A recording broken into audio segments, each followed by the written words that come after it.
Right, we really have a working game now.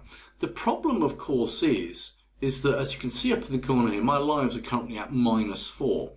And the game should stop when lives is equal to 0. And I want to kind of show you how to do that, but set your task at the same time as well. So this is what we're going to do. I'm going to go to the stage, to the backdrop, and I'm going to go to my backdrops here. And you will realise that I have two backdrops. I don't need this XY one anymore, so I'm just going to click on that and delete it. But the underwater one, I do want to keep. And what I actually want to do is I want to duplicate it. And on this new background here, I'm going to take some text, which I'm going to make, I want white text, so I guess the saturation right down, that would work. And I'm going to type in nice big letters here, game over. Now, it's not that big actually, those letters there, but we should, if I use this arrow here, whoop, oh, that's interesting, hold on a second, got that wrong, it does happen sometimes, weird. Got to click away and then click on again, but anyway, you'll get the hang of it. Let's put the words game over nice and big, and we remember that blue cross being on the sniper rifle. There you go, it is right in the middle, game over. So I now have two backdrops, underwater 2 and underwater 3. Now let's have a look at the code for the backdrop. So when the game is clicked, if I press now, it's playing, but I've got the game over message.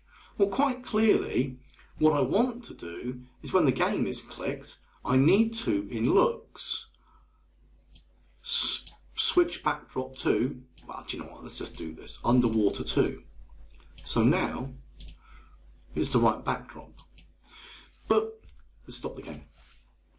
What I want to do is that I want to say, if lives are equal to 0, then stop the game, make all the characters disappear from the game, and that would be it. So I have to, on the background, keep asking the question, if lives equals 0, then you need to do something. But this actually is a little bit more complex, or not complex, but I need to introduce you to a technique that's very, very important. Now, we know in Control that we have this if command. We also know in Control we have the forever command, and I can put that there. Now, in operators, we have the equals one, which we're kind of used to with our greater than, less than. And we know from variables, we can take lives and drop it in there and set it at 0. Now, what we want at this point is to switch the backdrop to underwater 3. So we go to looks, switch backdrop to underwater 3. Now this is going to work. I'm deliberately going to catch 3 crabs, and you will see that in a second. Whoa, didn't catch it. There we go. Game over appeared because lives is equal to 0. But the crabs and the fish are still going, and actually I can still score points. As you can see here, it's going up. Catch another one there. We've got 13 points, 14 points, 15, 16. And in fact, I can still get -1 on the crabs. Up there, look, so I caught a crab. So all that's happened here is we've said if lives is equal to 0, then change the backdrop. We haven't said to stop the game. We haven't told all the characters to disappear. Now, some of you might be thinking, oh, okay, well, maybe if I want the shark to disappear, I can just go on here and I can have inside my forever, like this one, I could put if lives equals 0, then hide. Same thing for the fish. When I start as clone forever, and I have another if lives equals 0, then hide. And whilst that works, it's not good practice. Let me show you what is better practice. Let's go back to the backdrop.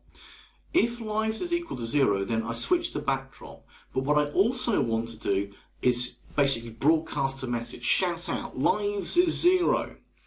And this is how I do this. I'm going to go to events, And in events, I have this thing that says broadcast and it says message 1. And I'm going to take that and put that there, and I'm going to press the arrow and choose new message. And it says, what do you want to call this message? And I will call it lives 0. Press OK. And I'm going to put that in there. And the reason for this is that now I can go back to the shark and I can use this when I receive live 0, I can make it hide. But also I want to stop the sprite moving as well. It's the other thing I need to do. So here's your task. Right down here we've got stop all. Interesting, look, you can actually change that to stop this script or other scripts in this sprite. My advice to you is this, because the thing is, especially on the fish, if I go to stop all there, I actually have other scripts in this sprite. Look, I've got a script for the fish itself, and I've got a script for all the clones. So if I were just to put in here when I receive, what was it? I forgot now. When I receive live 0, if I put stop all, I might have a problem there because I really want to put other scripts in this sprite about the clones.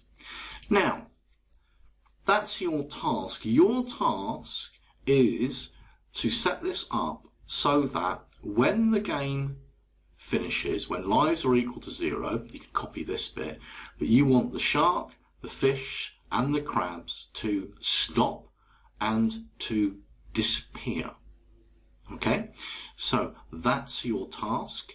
I'm going to see if you can make that happen, and you'll know it'll happen and if it's worked correctly, because when you play your game, when you eat that third crab, everything should stop and your score and your lives won't change and all the graphics in the game will disappear and the game over message will pop up.